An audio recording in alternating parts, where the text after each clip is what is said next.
September is right around the corner, which means new raid bosses, new events, and much more going down in Pokemon Go. So today I'm running through everything going down in September in Pokemon Go. I'll have a separate video talking about the new season, plus a bunch of tips on how to maximize this month. Jumping right into the 5-star raids. What are we going to have? Well, until September 2nd, of course, it will be Necrozma, and that will then switch in on September 2nd to the 16th into the altered form of Palkia. Then you will see Mega Latias and Mega Latios from September 16th to the 23rd, and that will switch in on the 23rd to October 7th to Dialga in the altered form. These, of course, will be accompanied by raid hours in which the origin forms are going to be in raid hours. Yes, every Wednesday, 6 to 7 p.m., a different Pokemon is featured in a raid hour, where it's going to be spawning everywhere at every single raid, refreshing twice. This season, you also have the bonus of every legendary you catch during a raid hour, you will get a rare XL candy. September 3rd and the 10th will be Palkia in the origin form in raid hour. September 17th will be Mega Latias and Latios in raid hour. September 24th and October 1st will be Dialga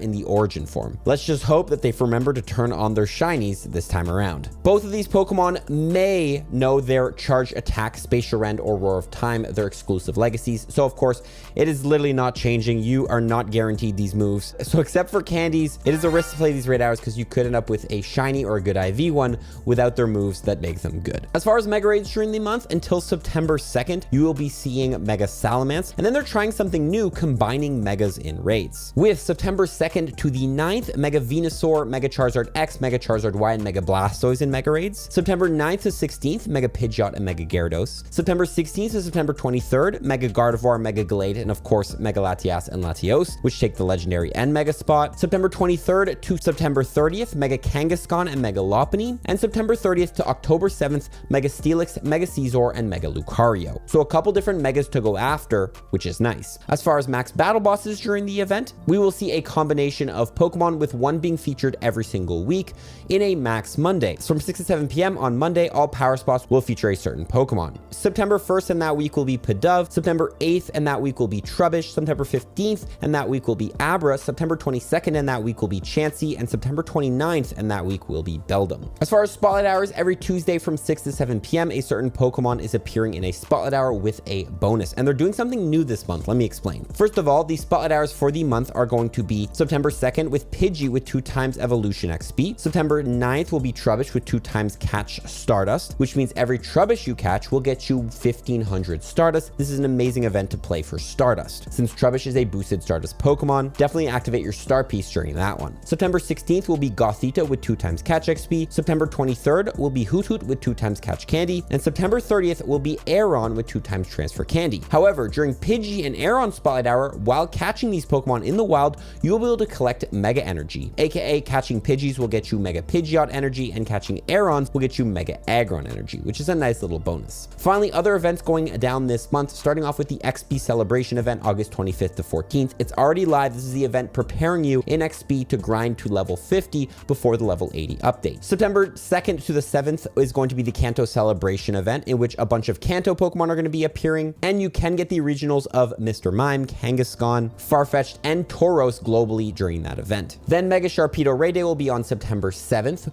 where Mega Sharpedo will be released with a shiny rate of 1 in 10. September 9th to the 14th will be the Pokemon Concierge Celebration event. To help celebrate the release of the Pokemon Concierge Netflix TV show, we will see Psyduck with a swim ring and other features during the event that link to the show. September Community Day is going to be on September 14th for Flabebe, where you can catch different forms of Flabebe with a high shiny rate. September 16th to the 21st will be the Psychic Spectacular Taken Over event. Most likely, you will be seeing a bunch of Psychic Pokemon being released during this event, potentially Dynamax Alakazam, as we saw in the season trailer. And it's going to be a Team Go Rocket event, so Team Go Rocket is going to be everywhere. And that's going to go in with Shadow Raid weekend for most likely Shadow Groudon, September 20th and the 21st, where you can take on Shadow Groudon and get shiny Shadow Groudon. September 23rd to the 27th will be the completely normal event, most likely featuring normal type Pokemon. And the Mega Raid Day on September 28th is going to be featured either Mega Camerupt or Mega Metagross would be my guess, because those were released in the trailer. Finally, the Steel Skyline event, September 30th to October 7th, most likely featuring Duraludon in the Dynamax form as seen in the trailer. Finally, in September, we do have the Go Pass returning, and things are changing with it. Starting on September 20th, you can get the Go Pass and the Go Pass Deluxe for $8 USD or $10 if you want to get 10 free ranks. If you buy it through the web store as well, you get some free items. So if you plan on buying it, buy it through the web shop. But what do you get? Well, complete the Go Pass and you will get an encounter with a Cobalion with the Tales of Transformation special background, Stardust, XP, Max Particles, candies, Pokeballs, and more goodies. But if you upgrade to the Go Pass Deluxe, you can also earn the following rewards: a timed incubator, 1 super incubator, additional encounters of event-themed Pokemon, premium items like raid passes, instances, incubators, lucky eggs, Candy XL, and more. And yes, the new timed incubator was in there. This is an incubator that if you get the Deluxe Pass will be unlimited use and will last unlimited time. Well, not unlimited time, but it will expire on October 14th, 10 a.m. AKA, if you buy this and you get it on rank 20 of the Deluxe Pass, you'll be able to use this all throughout the month of September. Is it worth $8? It's up to you, but you do get more stuff and you will get major milestone bonuses. So if you hit rank 25 on the Go Pass, you'll be able to open 40 gifts a day, receive 145 gifts a day from stops, and hold up to 30 gifts in your item bag. Rank 50, you'll have 2 times daily incense duration. Rank 75, you have 2 times Stardust and 2 times XP from hatching eggs. And if you buy the Go Pass Deluxe, once you hit rank 25, you will be able to open 50 gifts a day, receive 150 gifts from stops and gyms, and hold 40 gifts in your item bag. Doesn't seem like we're getting a lucky trinket from the Go Pass this month, just the timed incubator, it seems. Okay, so that's September. What do we want to focus on this month? Starting with the legendary raids. We have Palkia in the raids, which is currently ranked 23 in the Master League and is a top dragon type attacker. It's also good to grind candy, so you can use your origin Palkias with Spatial Ren's adventure effect to double your spawn distance since they share candies. Same thing goes with Dialga, which is great to grind candies to use your Roar of Times on Dialga,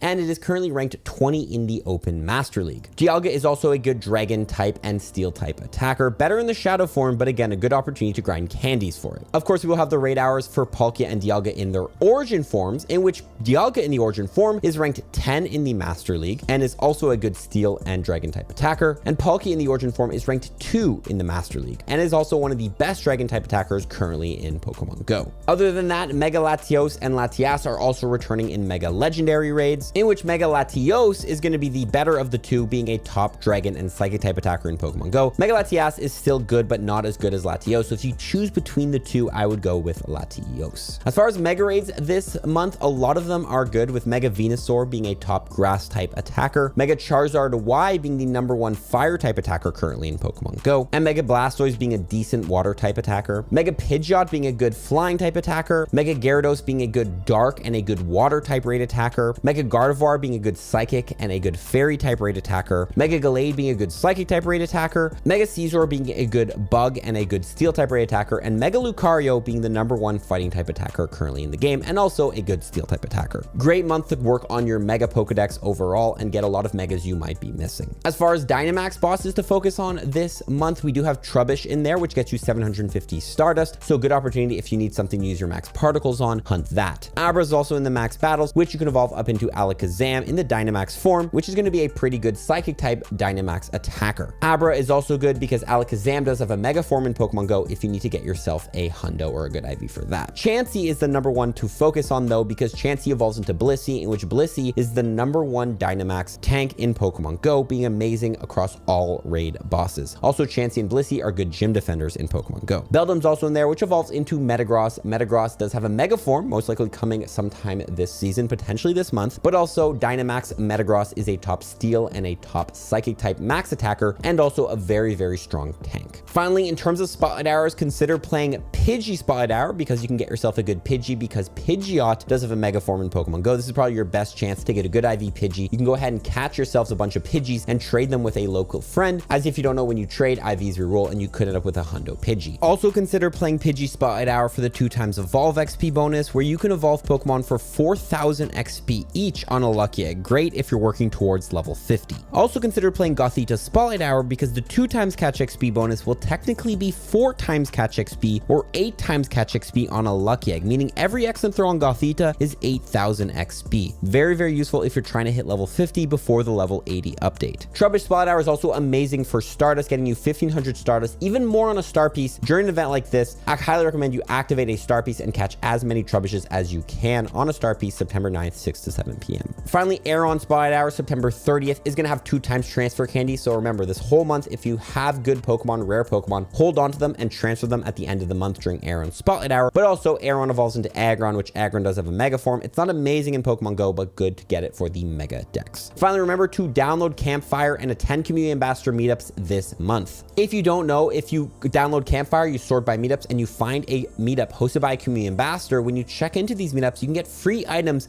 depending on what event you checked into. For example, if you check into a Spotlight Hour meetup, you'll get a free timed research in-game that will get you a free Super Incubator. Raid days and raid hours will get you a free timed research for a free raid pass. Research days will get you a free timed research for an incense, lucky egg, and lure modules. Community day check-in research will get you an incense, a star piece, and a lure module. Hatch days will get you a free Super Incubator. Max battle days will get you 800 free max particles, and battle days will get you a rocket radar. Overall, highly recommend you check into Community Ambassador Meetups and attend those, as that's going to be the best way to play events this season. Watch the other video on screen if you enjoyed this one, guys. Stay tuned for plenty of tips video covering every single event and the top strategies to follow to maximize on Pokemon Go. Let me know what you think of September and follow for more tips. Peace.